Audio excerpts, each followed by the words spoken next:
இன்னைக்கு ஒரு travel video வந்து பார்க்கலாமா. இன்னைக்கு ஒரு ஸ்பெஷல் டே, எங்களுக்கு அனிவர்சரி. அதனால தான் தூண்டிகருப்பர் கோயில் போயிட்டு வரலான்னு சொல்லிட்டு நானும் ஹஸ்பண்டும் கிளம்பியிருக்கோம். எங்கள் ஊர் வந்து பொன்னமராவதி தான். நாங்கள் பிறந்து வளர்ந்தது எல்லாமே அந்த ஊரில் தான். இந்த தலைவன் தலைவி மூவி வந்ததுக்கு அப்புறமா தான் இந்த கோயில் வந்து இவ்வளோ ஃபேமஸாக இருக்குது அப்படின்னு சொல்லிட்டு எங்களுக்கு தெரியும். சரி, நம்மளும் பக்கத்தில் தானே இருக்கோம், இவ்வளோ நாள் பார்த்ததே இல்லையே, இன்னைக்கு ஒரு தடவை போய் பார்த்துட்டு வந்துடலாம் அப்படின்னு சொல்லிட்டு தான் கிளம்பியிருக்கோம். இது வந்து எங்கள் ஊர்லேருந்து கிட்டத்தட்ட ஒரு 27-28 கிலோமீட்டருக்கு தான் வரும் போல்.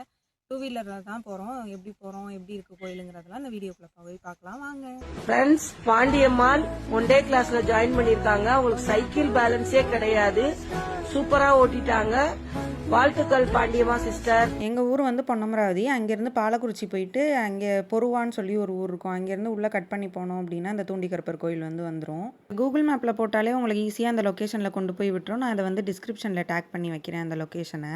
ரோடு ஃபுல்லாகவே நல்லா தான் இருக்கும். ஆனால் கோயிலுக்கு 1 கிலோமீட்டருக்கு முன்னாடியிலேருந்து மட்டும் மண்ணும் கல்லுமாக தான் இருந்துச்சு. ரொம்ப போவே கொஞ்சம் கஷ்டமாக தான் இருந்துச்சு.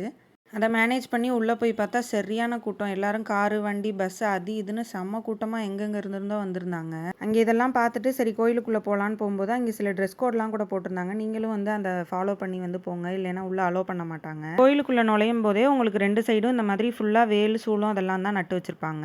இந்த வேலெல்லாம் வந்து இந்த கோயிலில் வேண்டுதல் வச்சு அது நிறைவேறிடுச்சுன்னா அவங்களோட பேர் போட்டு இந்த கோயிலில் காணிக்கையாக அதை வந்து செலுத்துகிறாங்க. அதை வந்து சாமிக்கிட்ட வச்சுட்டு அதுக்கப்புறமா கோயிலை சுற்றி வந்து நட்டு வச்சிடுறாங்க. தலைவன் தலைவி மூவிலையுமே ஒரு வேல் சாத்தின மாதிரி காட்டியிருப்பாங்க. ஆகாச வீரன், பேரரசி, மகிழினின்னு போட்டு அந்த வேல் தான் நான் வந்து காட்டியிருக்கேன். அதுக்கு பக்கத்திலே தான் தூண்டிகருப்பரோட சன்னதி இருக்குது. சன்னதிக்குள்ளே வந்து ஜென்ட்ஸ் மட்டும்தான் அலோ பண்ணுவாங்க. லேடிஸ் வந்து சைடில் அப்படியே போனோன்னா ஒரு 50 மீட்டர் டிஸ்டன்ஸில் பேரிகார்டு மாதிரி போட்டிருப்பாங்க. அங்கேருந்து நம்ம நேராக பார்த்து கும்பிட்டுக்கலாம், சாமி தெரியும். நம்ம பூ சாத்துறது, காணிக்க போடுறது, அர்ச்சனை இதெல்லாம் நம்ம வீட்டு ஜென்ட்ஸ்கிட்ட வந்து கொடுத்து விட்டோம்னா அவங்க பண்ணிட்டு வந்துடுவாங்க.